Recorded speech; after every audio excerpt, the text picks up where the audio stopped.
جنت البقیہ، اے جنت البقیہ، اے جنت البقیہ، اے جنت البقیہ، اے جنت البقیہ، اے جنت البقیہ۔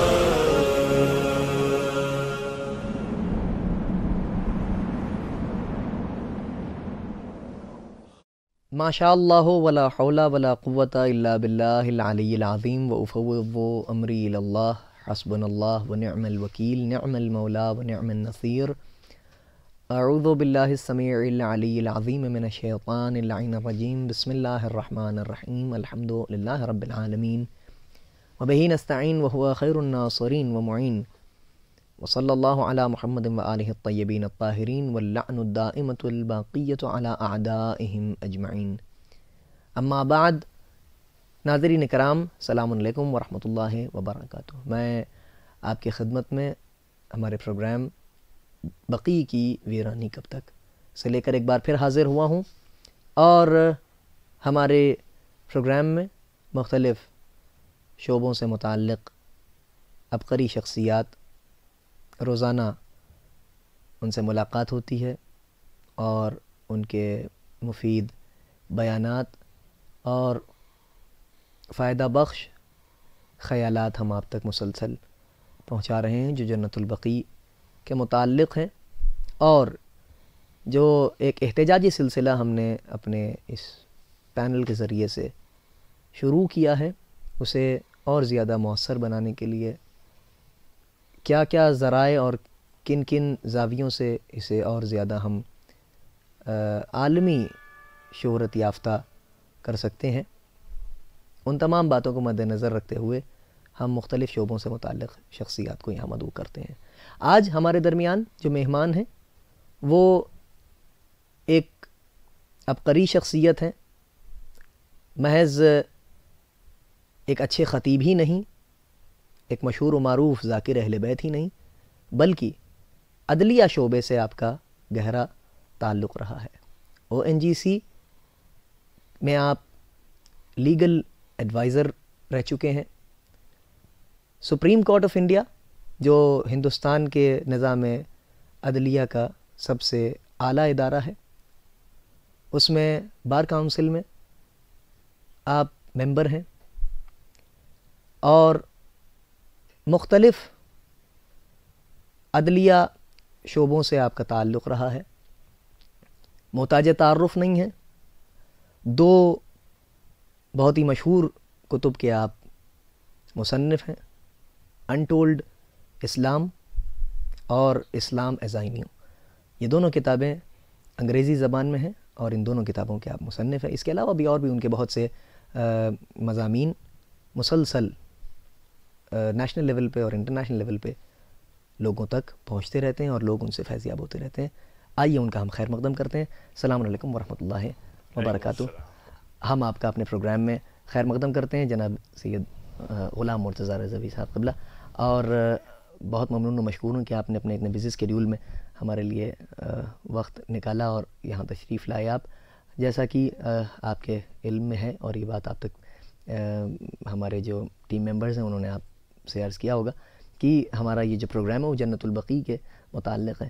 ہم یہ چاہیں گے کہ آپ ہمارے ناظرین تک یہ بریف میں آپ اگر اتنا بتائیں کہ جنت البقیع کی تاریخ کیا ہے اور اس کی مظلومیت کیا ہے، اس کے متعلق آپ کچھ ارشاد فرمائیں تو ہمارے ناظرین اس سے فیض یاب ہوں۔ دیکھیے، جنت البقیع جو ہے یہ عالم اسلام کا پہلا وہ قبرستان ہے جو صرف مسلمانوں کا قبرستان ہے۔ اچھا اچھا۔ اس سے پہلے مکے میں جو مسلمانوں کی وفات ہوئی ہے، ان کی تدفین ہوئی ہے، تو وہ خالص مسلمانوں کا قبرستان نہیں تھا۔ اچھا۔ مدینے میں ہجرت کے بعد یہ وہ قبرستان ہے جو صرف مسلمانوں کا قبرستان ہے۔ اور اس کے بارے میں جو تاریخ میں ملتا ہے کہ دو صحابہ میں سے دو صحابیوں کے نام ملتے ہیں، لیکن کہ جن میں سے کسی ایک کی قبر سب سے پہلے یہاں پڑی ہے، بنی ہے، اور یہ مسجد نبوی کے سے تھوڑا سا فاصلے پہ واقع ہے۔ ایک صحابی کا نام ہے اسد بن زرارہ اور دوسرے صحابی ہیں عثمان بن مازون۔ اچھا، انہی دونوں کے بارے میں کہا جاتا ہے، بعض روایت میں ہے کہ یہ اسد بن زرارہ پہلے دفن ہوئے ہیں، لیکن زیادہ شہرت جو ہے وہ عثمان بن مازون کے بارے میں ہے کہ جب ان کی وفات ہوئی ہے تو رسول اللہ نے جنت البقیع، اس وقت جھاڑیاں تھیں، اور وہاں پہ آپ نے کہا کہ ان جھاڑیوں کو صاف کرو اور یہیں پہ ان کو دفن کرو۔ اور اس کے بعد سے بھی پھر جو مسلمان تھے مدینے میں جن کی وفات ہوئی ہے، تو مسلمانوں کا یہ پہلا خالص قبرستان ہے جس میں صرف مسلمان دفن ہوتے تھے۔ اچھا، جس کے بارے میں آپ جانتے ہیں کہ تقریباً ہزاروں صحابہ دفن ہیں، ائمہ معصومین میں سے 4 معصومین دفن ہیں، اور اہل بیت کے اطہار کے تمام خاندان کے لوگ دفن ہیں۔ تو یہ ایک بڑی اہمیت کی جگہ ہے۔ بعد میں مسلمانوں کے تیسرے خلیفہ جن کا قبرستان، جن کی قبر جو تھی وہ جنت البقیع کے باہر تھی، لیکن اسے معاویہ ابن ابو سفیان نے اپنے دور حکومت میں جنت البقیع کو وسیع کر کے اسے بھی جنت البقیع میں شامل کر لیا۔ اور یہ بھی تاریخ میں جہاں تک میں نے مطالعہ کیا ہے، میں سمجھتا ہوں مجھے ملا کہ پہلا قبہ معاویہ ابن ابو سفیان نے تیسرے خلیفہ کی قبر پہ بنایا۔ اس کے بعد بہت سی قبے بنے ہیں، لیکن جو پہلا قبہ بنا ہے قبر کے اوپر وہ یہ بنا ہے۔ تو اس طرح سے بڑی اہم قبرستان ہے، اور صحابہ اور اہل بیت کی قبریں اس میں ہیں۔ اور بدقسمتی یہ ہے کہ اس قبرستان کو 2 بار تاراج کیا گیا۔ پہلی بار 1806 عیسوی میں اس کو تاراج کیا گیا، اور یہی وہابی نظریہ جو تھا اسی کے تحت ان لوگوں نے حملہ کیا اور پورے قبرستان کو تاراج و برباد کر دیا۔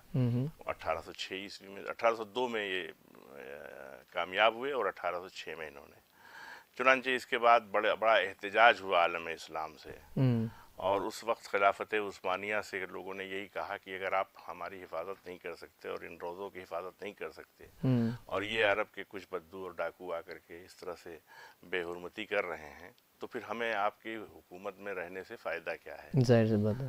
تو اس وقت پھر اوٹومن خلیفہ نے، یعنی اوٹومن امپائر سے جو متعلق ہے، ہاں یہ تھا ہی اسی اوٹومن امپائر میں، تو اس نے مصر کے گورنر محمد علی پاشا کو، اس وقت جو خلافت عثمانیہ تھی، اس نے مصر کے گورنر محمد علی پاشا کو ہدایت دی کہ آپ جائیے اور مکے اور مدینے کے حالات کو درست کیجیے۔ چنانچہ انہوں نے 1818 میں مدینے اور مکے کو پھر سے فتح کیا۔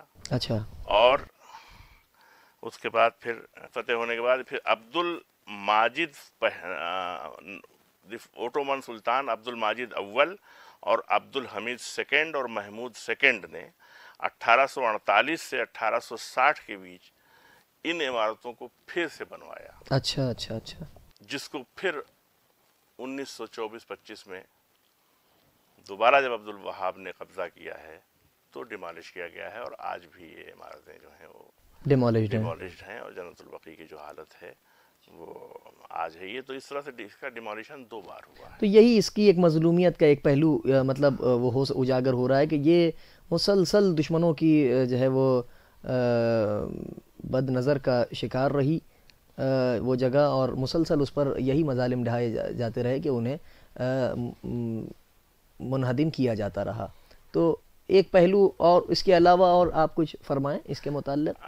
1824 میں جب وہابی حجاز میں آئے ہیں جی جی جی جی، اور انہوں نے ڈیمولیشن کیا ہے، تو اس وقت کے حالات کو انہوں نے عون بن ہاشم جو شریف مکہ تھے انہوں نے بیان کیا ہے، وہ میں آپ کو پڑھ کے سناتا ہوں۔ ارشاد علی۔ انہوں نے کہا ہے کہ before me a valley appeared to have been paved with corpses, dried blood staining everywhere all around. There was hardly a tree which did not have 1 or 2 dead bodies near its root. یعنی حالات یہ تھے کہ وہ کہتے ہیں کہ میرے سامنے ایک وادی تھی جو لاشوں سے پٹی ہوئی تھی، اور کوئی ایسی جگہ نہیں تھی کہ جہاں پہ خشک خون نہ نظر آتا رہا ہو، اور کوئی ایسا درخت نہیں تھا کہ جس پہ ایک یا دو انسان پھانسی دے کر کے مارے نہ گئے ہوں اور لٹکے نہ رہے ہوں. یہ منظر کشی انہوں نے یہ عون بن ہاشم شریف مکہ نے 1924 میں جب وہابیوں نے حملہ کیا ہے اس کی منظر کشی انہوں نے کی. اور پھر وہی 8 شوال بروز بدھ 1345 ہجری مطابق 21 اپریل 1925 کو جنت البقیع کا جو دوسرا انہدام ہوا ہے وہ ہوا ہے. اور چنانچہ 8 شوال کو آج بھی ہم ہر سال انہدام جنت البقیع کی یاد کرتے ہیں. اچھا، اب جو میرا یہ اگلا جو سوال میں چاہ رہا ہوں کہ ایک الگ رخ پہ ذرا سا گفتگو جائے، اور اس کے بعد میں سمجھتا ہوں کہ اسی پر ہم اپنے پروگرام کو ختم بھی کریں گے. وہ 2 سوالات ہیں جن کو میں وہ کر کے ایک ہی سوال بنا رہا ہوں ملا کر ان دونوں سوالات کو. پہلا تو جو حصہ ہے سوال کا وہ یہ ہے کہ کیا سال میں ایک مرتبہ جو ہم احتجاج کرتے ہیں، آپ کیونکہ شعبہ عدلیہ سے تعلق رکھتے ہیں لہذا اس سلسلے میں آپ میں سمجھتا ہوں کہ جو فرمائیں گے وہ کافی حد تک فائدہ بخش ہوگا ہمارے ناظرین کے لیے بھی، اور تمام افراد جو اس کو جو انصاف پسند حضرات ہمارے پروگرام کو دیکھیں گے وہ اس سلسلے میں ایک فیصلہ کر پائیں گے کہ انہیں کس اعتبار سے اس احتجاج کو آگے لے کے چلنا ہے. کہ کیا سال میں ایک مرتبہ جو ہم احتجاج کرتے ہیں 8ویں شوال کو، کیا وہ ایک مرتبہ احتجاج کرنا ہمارے لیے کافی ہے، یا اس کے علاوہ کیا ایسے کیا کہتے ہیں اور تجاویز ہیں کہ جن پر غور کرنا چاہیے ہماری ملت کو، کہ جن پر ہم عمل کر کے اپنے اس احتجاج کو اور زیادہ مؤثر کر سکیں، عالمی پیمانے پر، بین الاقوامی پیمانے پر، انٹرنیشنل ہم اس اپنے احتجاج کو اور زیادہ شہرت دے سکیں. کیا ایسا کیا جائے کہ جس سے ہماری یہ صدائے احتجاج جو ہے وہ ظلم کے ایوانوں تک پہنچے اور ان کی بنیادوں کو متزلزل کر دیں؟ اس سلسلے میں آپ فرمائیں. بہت صحیح آپ نے سوال کیا ہے. اور جو احتجاج ہم کرتے ہیں وہ میں یہ نہیں کہوں گا کہ وہ غلط ہے، احتجاج وہ ہونا چاہیے، لیکن اس کے ساتھ ساتھ کچھ اور کرنے کی ضرورت ہے. بالکل اس لیے کہ ہمارے احتجاجات جو ہیں وہ ہم نے اپنے اداروں اور اپنے امام باڑوں اور اپنے مساجد تک ہی رکھا ہے. جی اس احتجاج کو ہمیں بین الاقوامیت دینا چاہیے. بالکل پہلی بات. اور یہ احتجاج صحیح معنوں میں مطلب قانونی اعتبار سے میں سمجھتا ہوں کہ اس کی 2 بڑے اہم شعبے ہیں. پہلا احتجاج یہ ہے، جو پہلی بات ہے وہ یہ ہے کہ it is a crime against the world heritage. کیا بات ہے؟ یہ ایک ورلڈ ہیریٹیج کے خلاف ہے. ہیریٹیج کیا ہے؟ ہیریٹیج جو ہے وہ اس کے بارے میں جو بیان کیا جاتا ہے وہ یہ ہے کہ وہ those features belonging to the culture of a particular society, اچھا، such as traditions, languages, buildings that were created in the past. یعنی ماضی میں یہ سب چیزیں جو تیار کی گئی تھیں، بلڈنگز، زبان، روایات، and still have historical importance. آج بھی اس کی تاریخی اہمیت ہے. These things are considered as a heritage. کیا بات ہے؟ تو یہ انہدام جنت البقیع وہ مذہبی اعتبار سے تو ایک بہت بڑا سنگین جرم ہے ہی ہے. بالکل. مگر یہ ایک it is an attack on the world heritage. اس لیے کہ بزرگوں نے جو چیزیں بنائی ہیں وہ امانت ہیں اور انہیں آنے والی نسلوں تک پہنچایا جائے تاکہ وہ جان سکیں. بالکل. اچھا، دوسری افسوس کی بات یہ ہے کہ سعودی حکومت نے اسلامک ہیریٹیج کو تو ڈیمالش کیا لیکن اپنی ہیریٹیج جو ہے وہ بچائے ہے.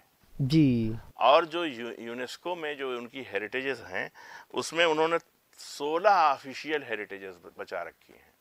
اچھا. جس میں سے کچھ کا میں نے ذکر بھی اپنی کتاب میں کیا ہے، جیسے دیریہ ہے، یہ محل ہے ان کا، مسماک محل ہے، المرابہ محل ہے، شوبرا محل ہے، خزام محل ہے. یہ سب محل ہیں جو ان کے یعنی موجودہ جو سعودی حکومت ہے ان کی تاریخ سے متعلق ہے. اچھا. اس کو انہوں نے یونائٹڈ نیشنز میں اپنی ورلڈ ہیریٹیج میں درج کروایا ہے. لیکن وہ جو اسلامی ہیریٹیج جو پوری عالم انسانیت اور پورے عالم اسلام کی ہیریٹیج تھی اس کو انہوں نے ڈیمالش کیا ہے. تو یہ ایک بہت بڑا یعنی ورلڈ ہیریٹیج کو انہوں نے نقصان پہنچایا ہے. اور ہمیں اس کے لیے ڈیمانڈ کرنی چاہیے کہ یہ جو ورلڈ ہیریٹیج کا نقصان ہے اس کی بھرپائی ہونی چاہیے. دوسری بات جو اب میں جہاں تک میں نے اندازہ لگایا ہے اور جو میرا اپنا نظریہ ہے قانونی نقطۂ نظر سے، یہ ایک بہت بڑا جرم ہے اور یہ وار کرائم ہے. اچھا، یہ وار کرائم ہے اس لیے کہ یہ جو Rome Statute of International Criminal Court ہے 2002 کا، اس کی آرٹیکل 8 میں کہا گیا ہے کہ demolition of historical buildings belonging to religion is a war crime. اچھا، حالانکہ یہ 2002 کا ریزولوشن ہے، لیکن یہ اس میں صاف صاف کہا گیا ہے کہ یہ وار کرائم ہے. یعنی ہسٹوریکل بلڈنگز کو اگر گرایا جاتا ہے جو کسی ریلیجس انسٹیٹیوشن سے متعلق، ہسٹوریکل ہو، ریلیجس ہو، نان ریلیجس ہو، اچھا، اینی تاریخی ہسٹوریکل، ہاں تاریخ کی بلڈنگ، اچھا، the demolition of a historical building belonging to religion, اگر ریلیجن سے متعلق ہے تو خاص طور سے جی جی، it is a war crime. اور اس میں یہ کہا گیا ہے کہ انٹینشنلی ڈائریکٹنگ اٹیکس، یعنی آمدن حملہ کرنا against buildings dedicated to religion, یعنی وہ بلڈنگز جو ریلیجن مذہب کے لیے مخصوص ہوں، ڈیڈیکیٹڈ ہوں، ایجوکیشن، تعلیم، آرٹ، سائنس اور چیریٹیبل پرپزز، یعنی فلاحی کاموں کے لیے جو عمارتیں ہیں، ہسٹوریکل مانومنٹس، یعنی وہ تاریخی عمارتیں جو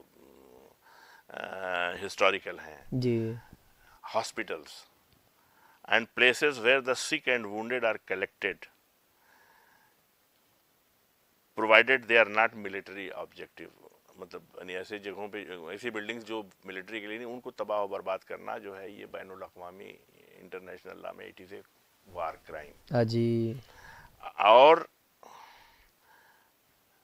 یوگوسلاویا کے میٹر میں this has been also echoed in international criminal tribunal جی، for the former Yugoslavia that was established in 1993, which considers the destruction of a religious building is equivalent to cultural genocide.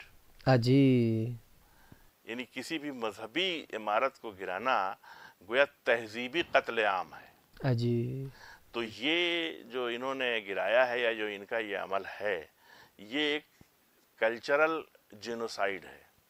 اور میں سمجھتا ہوں کہ یہ جنت البقیع کا ڈیمولیشن بھی جو ہے یہ it is a war crime under international law. اور ہم کو انٹرنیشنل باڈیز میں اس کو اٹھانا چاہیے اور ڈیمانڈ کرنی چاہیے جی، کہ کوئی انٹرنیشنل کرمنل کورٹ جو ہے اس پر ایکشن لے. انٹرنیشنل کرمنل کورٹ سے متعلق آپ مطلب ان کے کچھ آپ اداروں کے ایسے نام بتائیں کہ جن تک ہماری کچھ نہ صحیح تو کم سے کم ایک میمورنڈم ہم کیا کہتے ہیں بھیج سکیں ان تک. تمام ممالک اسلامیہ جو ہیں وہ اس پر کریں اور اس میں پیٹیشن ڈالیں، اس لیے کہ انٹرنیشنل کرمنل کورٹ جو ہے اور international court of justice Hague میں ہے، وہاں میرا اپنا نظریہ ہے، اس میں کسی اچھے انٹرنیشنل لائر سے مشورہ کرنے کے بعد وہاں یہ میٹر لے جایا جا سکتا ہے. اور یہ میں سمجھتا ہوں کہ یہ بالکل ایک وار کرائم ہے. اور اس لیے اچھا، اور اس سلسلے میں پہلے بھی، اس لیے کہ دیکھیے یہ ریلیجن ہی نہیں ہے، اس کا تعلق وہ ٹھیک ہے کہ اس میں یہاں پہ مذہبی شخصیات دفن تھیں، لیکن ایک تاریخی عمارت تھی. بالکل بالکل بالکل. وہ اور بات ہے کہ ہم جاتے ہیں ایک عقیدت کے وہاں پہ ایک عقیدے اور عقیدت کے تحت، لیکن یہ روضے جو ہیں، یہ عمارتیں جو ہیں، یہ دوسروں کے لیے بھی ایک تاریخی حیثیت رکھتے ہیں. بالکل. افسوس کی بات ہے، میں بتاؤں آپ کو کہ میں نے دیکھا، مجھے روم جانے کا اتفاق، پیناتھون جو روم کا سب سے پرانا چرچ ہے، اولڈسٹ چرچ، یہ پیناتھون عیسائیت کے پہلے رومن ٹیمپل تھا. اچھا. روم میں جب عیسائیت پھیلی تو اس عمارت کو انہوں نے نقصان نہیں پہنچایا، وہ عمارت آج بھی اسی طرح سے قائم ہے. انہوں نے اس کو رومن ٹیمپل سے کے بجائے اسے انہوں نے چرچ میں تبدیل تبدیل کر دیا. ایگزیکٹلی. یہ عمارتوں کا ڈیمولیشن یہ تو نہ تو شرع کہیں سے، یعنی کسی بھی شریف دنیا میں کسی بھی شریف انسان کے لیے کسی بھی سوسائٹی کے لیے عمارت کا ڈیمولیشن کیوں؟ صحیح. تو یہ ایک وار کرائم ہے، کرائم اگینسٹ ہسٹری ہے، کرائم اگینسٹ کلچر ہے، تہذیب کے خلاف، تاریخ کے خلاف، انسانیت کے خلاف ایک جرم ہے بے شک. جو اس حکومت نے کیا ہے. تو اس لیے یہ میٹر جو ہے اس کو انٹرنیشنل فورمز پہ اٹھانا چاہیے. بالکل بالکل. اور ٹھیک ہے، ہم ساورنٹی کی جہاں تک بات ہے، سعودی عربیہ کی ساورنٹی اپنی جگہ ہے کہ وہ ایک ساورن کنٹری ہے، لیکن اس کے ساتھ ساتھ بینگ اے ساورن اس کی کچھ انٹرنیشنل کمیونٹی کے لیے بھی ذمہ داری ہے، ذمہ داریاں بنتی ہیں. پوری بالکل. دنیا کے مسلمانوں ہی کے لیے نہیں بلکہ پوری عالم انسانیت کے لیے ایک ہیریٹیج کا یہ مقام تھا، یہ جگہیں تھیں. بالکل. اور یہ ایک دوسرے لفظوں میں کہہ دوں کہ ایک کھلی ہوئی سازش ہے کہ تاریخ کو ختم کر کے. ایگزیکٹلی. دیکھیے دو لفظ ہیں، ایک ہسٹری ہے، ایک مسٹری ہے. صحیح. مسٹری بھی پرانی روایت ہیں لیکن جس کو ہم تاریخی طور سے ثابت نہیں کر سکتے، اور ہسٹری وہ ہے کہ یہ بھی پرانی ہے لیکن اس کا ثبوت موجود ہے. تو یہ ہسٹری کو مسٹری میں کنورٹ تو یہ صحیح معنوں میں اسلام کو جیسے یہ ہسٹری سے مسٹری بنانا چاہتے ہیں. اور مجھے علی اصغر رضوی صاحب کا ایک جملہ یاد آتا ہے، ڈاکٹر علی اصغر رضوی، ان کی بڑی اچھی کتاب بھی ہے، a restatement of history of Islam and Muslims. اس میں انہوں نے بڑا اچھا جملہ لکھا ہے اور یہ تاریخ کی حقیقت ہے کہ دنیا کے تمام مذاہب مسٹری ہیں، اسلام صرف ہسٹری ہے. تو یہ یعنی اسلام پہ تو جو حملہ ہے ہی، یہ ایک بہت بڑا حملہ تاریخ پہ بھی ہے. یہ تاریخ کو مٹا کر کے اسے بھی مسٹری بنانے کی کوشش کی. کیا بات ہے. حضرات ناظرین کرام، جیسا کہ آپ سماعت فرما رہے تھے، میں تو کچھ بھی کہنے کے لائق اس وقت اپنے آپ کو نہیں سمجھتا، کیونکہ ظاہر سی بات ہے کہ ایک جب علمی شخصیت کوئی اپنا نظریہ یا کوئی اپنا خیال پیش کرتی ہے تو اس میں پھر ہم جیسے طلباء علم کو اپنی رائے پیش کرنے کی کوئی ضرورت نہیں پڑتی ہے. آپ حضرات نے بخوبی ملاحظہ کیا کہ ہمارے سید غلام مرتضیٰ صاحب رضوی نے کس اعتبار سے اپنے شعبہ عدلیہ سے متعلق ہونے کا ایک بہترین ثبوت پیش کیا کہ ظاہر سی بات ہے کہ وہ ایک بہترین لائر ہیں. تو اسی اعتبار سے انہوں نے اس پورے قضیے کا انالیسس کیا، تجزیہ کیا، اور اس کے بعد پھر انہوں نے اپنے نظریات کا اور اپنے تخیلات کا اظہار کیا. اس پر ہمارے تمام ناظرین غور و خوض کریں، فکر کریں، اور انشاءاللہ ایک اچھے نتیجے پر جب ان کے اذہان پہنچیں تو اس پر ایک باقاعدہ عملی جامہ اسے پہنانے کے لیے پھر آگے کی کیا صورتحال پیدا ہوتی ہے اس پر ہم باقاعدہ غور کریں. اور اس کو جیسا کہ تمام پروگرامز میں ہم کہتے چلے آ رہے ہیں کہ عالمی پیمانے پر ہمیں اسے مؤثر کرنا ہے، عالمی پیمانے پر ہمیں اسے انٹرنیشنلی لے کے جانا ہے اس احتجاج کو.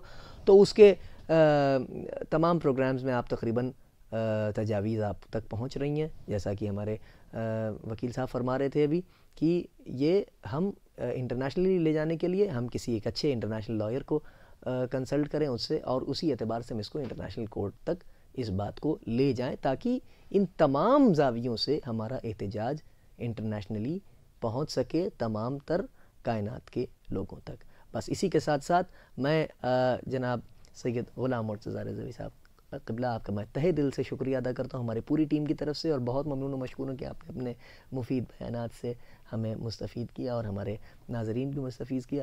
اور ہم آپ کا بہت بہت شکریہ ادا کرتے ہیں، اور اسی کے ساتھ ساتھ ہم آپ کا بھی شکریہ ادا کرتے ہیں کہ آپ نے اپنا قیمتی وقت دیا، ہمارے پروگرام کو ملاحظہ کیا آپ نے.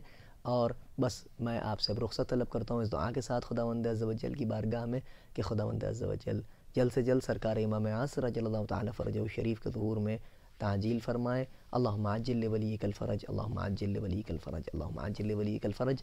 والسلام علیکم ورحمۃ اللہ وبرکاتہ. اے جنت البقیہ